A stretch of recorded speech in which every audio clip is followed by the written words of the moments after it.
Hey everyone, welcome to my channel. I'm Defender, and today we're going to be deep diving into OSPF, how to configure IP addresses, loopback addresses, and host names on each network device and on my client device here, which is PC1, right? As you can see on the left side, I have a diagram of my small network consisting of 5 routers, one being the internet right here on the bottom right. And then on the bottom left, I have my client device, right, which is PC1. And then in the center, I have 4 routers connected to each other, which I will show you guys how to essentially distribute routes along each router, right, so that PC1 is able to reach its destination where it needs to go, right. So for example, in this lab, we're going to ping Google's DNS server, which is 8.8.8.8. and we're going to see what path that packets takes, right, and how OSPF figures that out for us, right. And so we're going to also shut down our interface on one router, and then we're going to see how it behaves from there, how OSPF will change its path, its best path, so that PC1 still reaches its destination with no issues. So without further ado, let's start. But before I really start, I want to show you guys that I've labeled the physical interfaces over here with each device, along with the IP address that needs to be assigned per subnet. And in the middle, I have OSPF area 10. Remember, in OSPF, when configuring OSPF, all network devices have to match the OSPF area ID number, because if they don't, then you will have connectivity issues on how to distribute those routes via OSPF with other routers, right? When configuring OSPF, the priority ID number does not have to match, but remember that the OSPF area ID number does have to match, right? So let's start on configuring R1. We're going to go to the command line interface. By default, the host name is router, so we're going to change that. I'm going to configure one device, and then from there I'm just going to go straight at it with R2, R3, and R4, because it's very similar configuring R1, right? So just to let you guys know, I will be shorthanding my commands, but I will be explaining those commands as well, right? So enable configure terminal to enter global configuration mode. If you want to see the physical interfaces of your device, you just issue do show IP interface brief. I have a total of 3 physical interfaces, 1 virtual, which is VLAN 1. I'm not going to be worried about VLAN 1 in this lab. We will be working with VLANs in the next future labs. For right now, let's just focus on these physical interfaces. So we're going to configure G01, interface G01, IP address 10.0.0.2. It's a /30 network, so we're going to do 252.255.255.255.252. No shutdown. Remember when sorry, with /30 networks, you automatically know that there are 4 available IP addresses, but because of those 4, you need a network and broadcast, so you actually reserve 2 out of those 4, leaving you with 2 available usable IP addresses to assign for your host devices, right? And so the reason for that being is because you don't want to waste IP addresses. You know, like it's best practice to assign addresses that's, you know, per your requirement in networking, right? So for example, let's say I have to if I need, like, let's say like 22 devices, then you will assign that subnet mask appropriate to your needs, right? You don't want to overdo it, because then you're probably going to waste, like, let's say like 62 IP addresses, and you know that's not okay. You can use that and allocate that for another subnet or another VLAN, right? But anyways, no shutdown. So if I were to go do show IP interface brief again, you see that the status is up, but the protocol is down. The reason for the protocol is down is because we haven't configured the other end of that link, which is G01 on R2. Once we configure that and issue the no shutdown command, these 2 lights will be blinking green, meaning that the protocol is up, because both ends are configured and up, right? And you also see the configured IP address on our interface. But if you want to see further detail on that interface, you just issue do show IP interface G01, and you see the MTU. You see if you have a helper address. Helper address is used for DHCP so that you're able to fetch, let's say, like IP addresses for your hosts on a DHCP relay agent. But you know, in this case, we're not doing that. Like I said, it's gonna be in another lab. But let's continue, right? Just to stay in topic. So interface G02.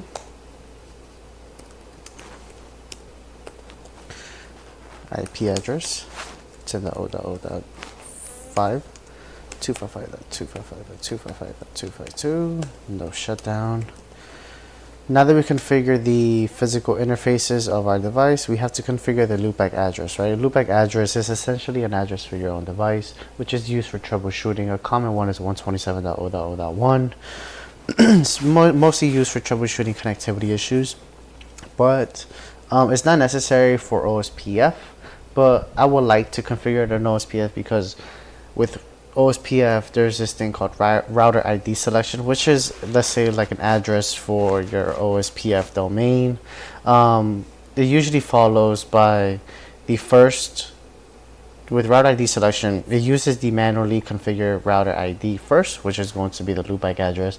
But if the loopback address is not set, then it uses the highest IP address on an active non-loopback interface, right? So for example, let's issue do show IP interface brief.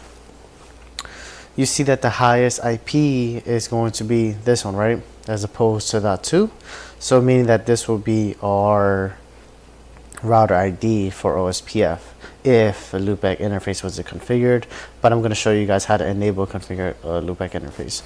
So loopback interface is not listed here. We're going to issue interface loopback, and then you enter a loopback port number, right?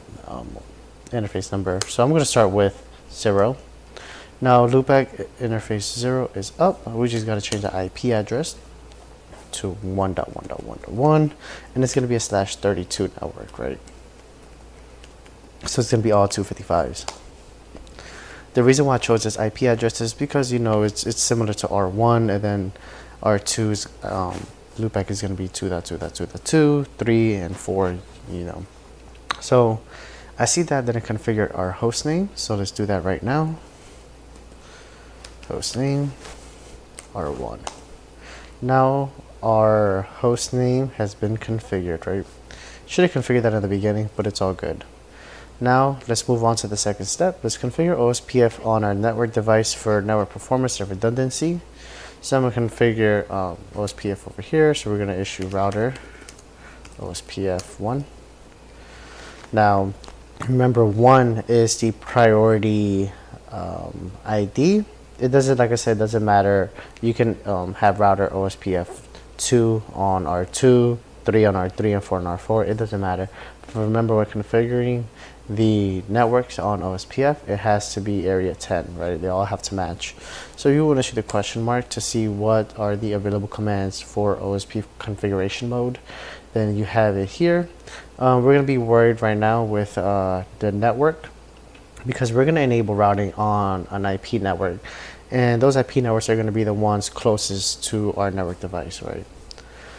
So network, the router ID is going to be the IP address of our network, right? So remember when I told you that when configuring IP addresses on device and subnetting, always reserve 2 IP addresses, one for network and one for broadcast. The first address is always going to be the network. As you can see here, it's going to be 10.0.0.0. It's our network. And then the second address is .1, which is for our host. Remember that the first address always is going to be the network address, which is where we're going to use for configuring OSPF. 10.0.0.0. Now, instead of configuring the subnet mask, we're going to issue the wildcard bits, which is essentially the opposite of what subnet is. I like to think of it as 255 minus that number. So 255 minus 255 is going to be 0, 0.0.0. Now the next one is not going to be 0 because this is a /30. So the subnet mask of that is going to be 252, right? So 255 minus 252 is going to be 3. And this is where we specify the area ID number. And we do the same thing for our G02 interface on R1.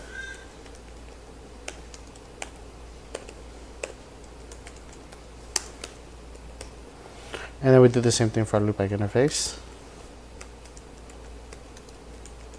It's all going to be zeros because this is /32 network. Now, if you want to see what we configured so far, you should do show running config. You see all the configurations made on your network device. You see the interfaces we configured on G02, G01 up here, and then you see our OSPF configurations that we made. Any other configurations, if you want to issue, like let's say like a remote session, right? But anyways, if you want to clean the output, you can pipe that with section OSPF. Now you have a cleaner output. You have exactly what you configured. Everything looks right. And so let's move on to the next router. BR2. That's how you complete task 1 and 2, right? And we're going to do the same thing for R2, 3, and 4. So hostname R2, interface G01. This one's going to be that one. It's going to be a /30, 252.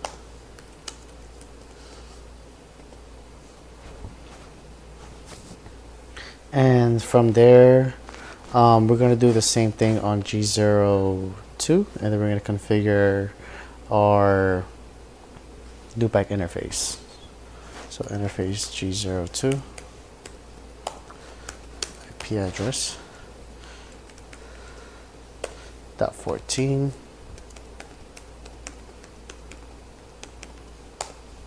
shut down, interface loopback 0, IP address is 2.2.2/32. To verify if everything is correct. Everything looks good. So now let's configure OSPF on all of our network devices. Router OSPF1 network. So we're going to configure the one on our G01 interface, which is the 10.0.0/30.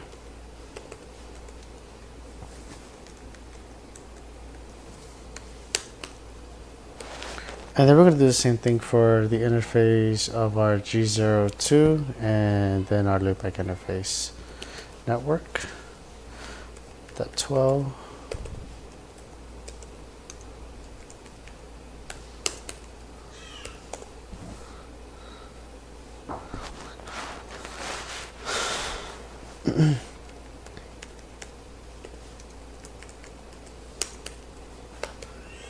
Make sure everything is correct. But before I even continue, as you can see here, we have a message, an OSPF message saying, hey, we can establish a network adjacency with router ID 1.1.1.1 on our G01 interface of R2, right?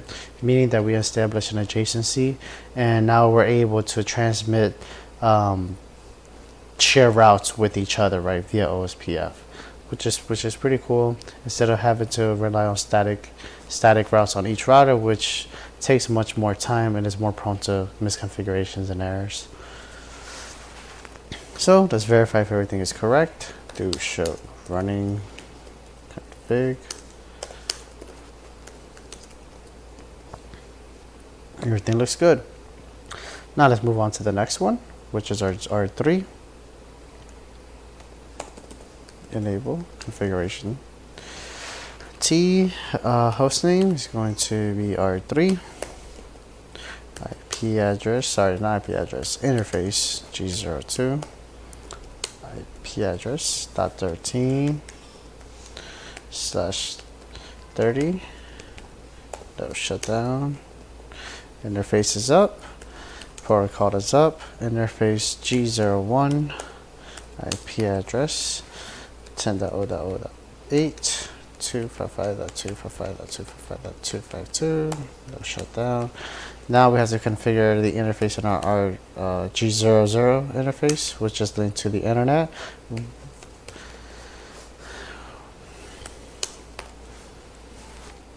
203.0.110.2, and it's a /30, so 252.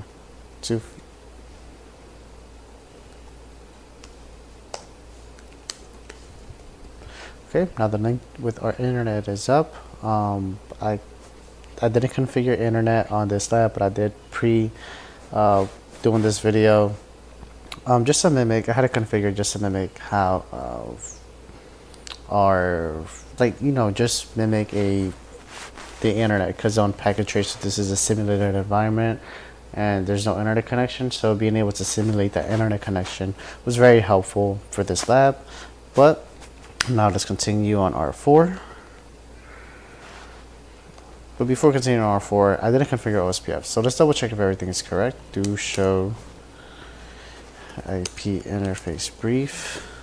Let's configure G01. Interface G01, IP address 8, 255.255.255.252.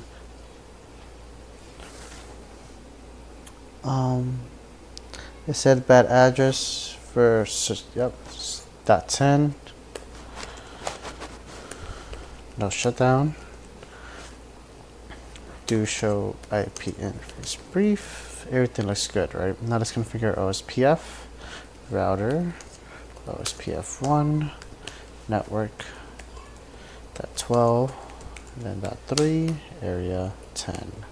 Same thing for our G01 interface with the .8, 8.3, area 10, and then with our loopback interface, right? I see I didn't configure our loopback interface, but let's just have it on our OSPF right now. Now let's go back.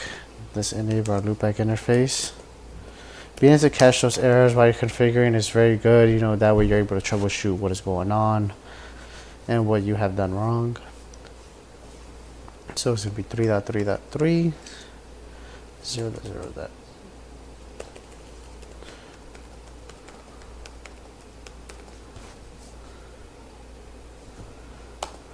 Okay. Now let's go back on R4 and let's do the same thing.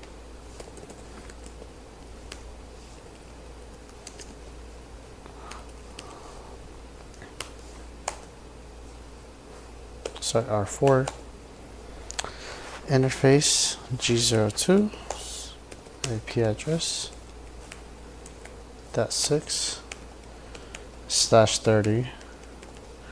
No shutdown. Link is up, protocol is up, G01, IP address .9.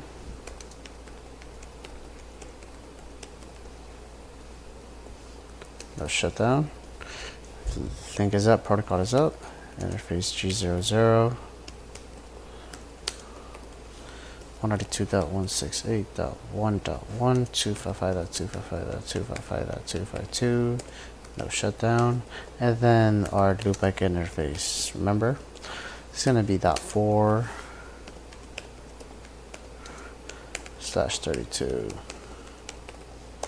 Do show IP interface brief. Everything looks good, everything is up and running.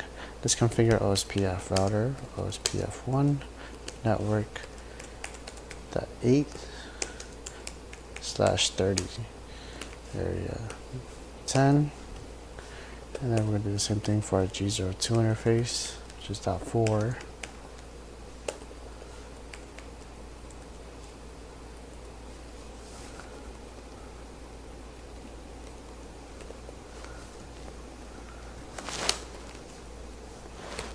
And then our loopback interface, it's going to be all zeros. It's a /32 network. And then we have to do the same thing for our LAN, right? Which is our local area network, which is where our PC1 is residing in.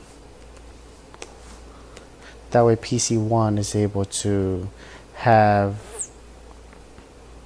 being able to transmit those packets to its destination, right?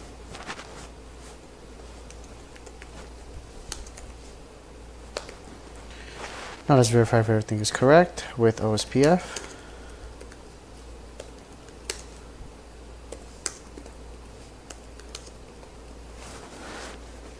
So we have the network on our G01 and then G02 is right here. Then we have our loopback and then the one on our G00. Everything looks perfectly fine. Now let's configure actually a default gateway and IP address on PC1. Default gateway is going to be the door, essentially the router for PC1 so that PC1 is able to access the internet. So it's going to be 192.168.1.1, which is our G00 interface of R4. Configure the IP address, which is going to be .2 for our PC1.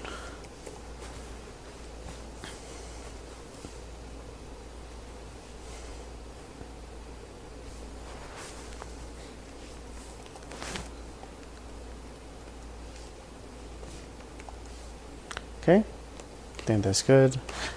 Now let's see if can we ping Google's DNS server. It's not going to work, but I'll show you guys why and how to fix that. So ping Google's DNS server. So for those who don't know, this is Google's DNS server 8.8.8.8. I would recommend using Cloudflare's on your own personal machine, but for the sake of this app, let's just ping Google's DNS server. So destination host is unreachable. Let's see why that is, right? So let's trace that packet. Let's trace the route on that packet. So it only goes to our R4, which IP address, which is 192.168.1.1. It stays there, but the router's like, hey, I don't know where this packet goes. Like, so they're just holding on to that packet, right? So now to fix that, right?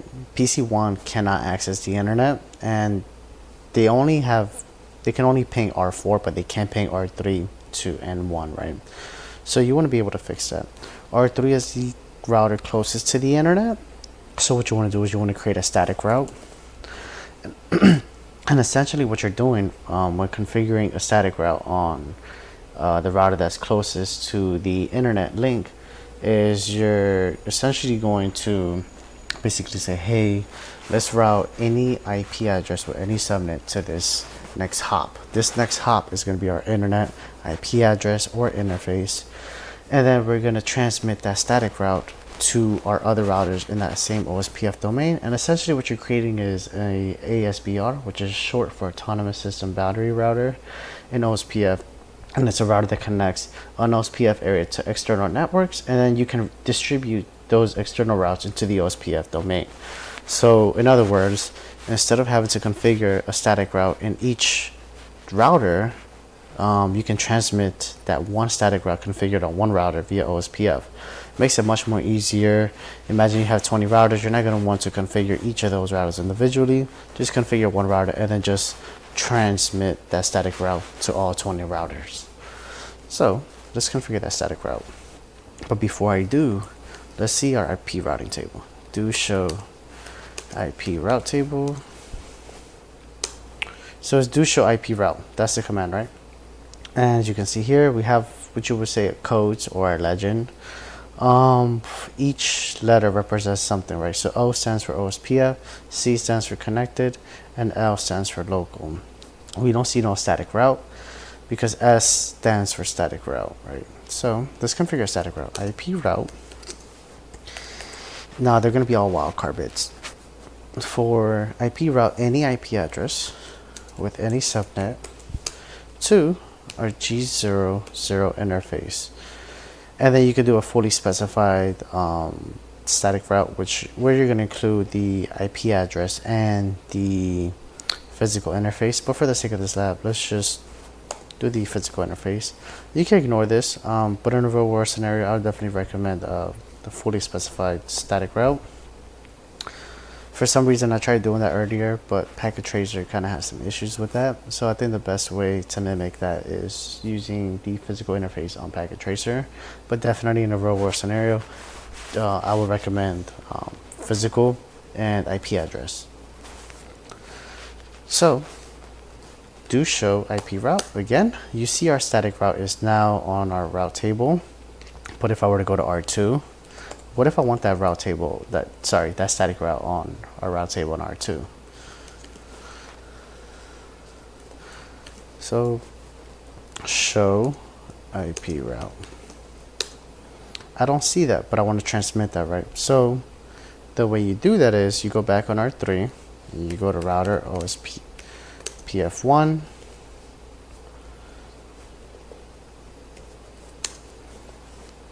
and when you see the question mark, you want to look for this command, default information, right? Because default information, essentially what you're doing is you're controlling the distribution of default information, and that's what the description says. But when you do default information, originate, you see that originate, essentially what you're going to do is you're going to distribute a default route. And that's exactly what we want to do. We want to distribute our static route in our OSPF domain. So originate, enter, and that's it. You go back on R2. Let's check if that static route is there. Not yet. And now we see it right here, right? O with the star, and we have a static route, right? That's been transmitted via OSPF. Let's check if we have the same thing on R4. And we do. So let's see, can we ping our Google DNS server?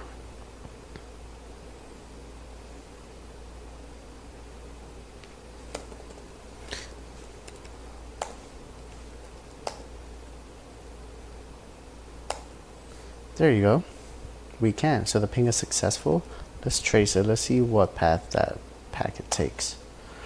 Okay, so it goes to our R4 IP address, and then from there it goes to G01 interface on R3, and then it goes to the internet. So essentially what is PC1, R4, then R3, and then the internet. But what if we want to shut down that link? Let's say that link goes down, right, on our G01 interface of R3. Okay, now that link is down. Can PC1 still ping Google's DNS server? Let's find out. And they still do. So let's trace that. So it goes from 192.168.1, which is G01 interface on R4.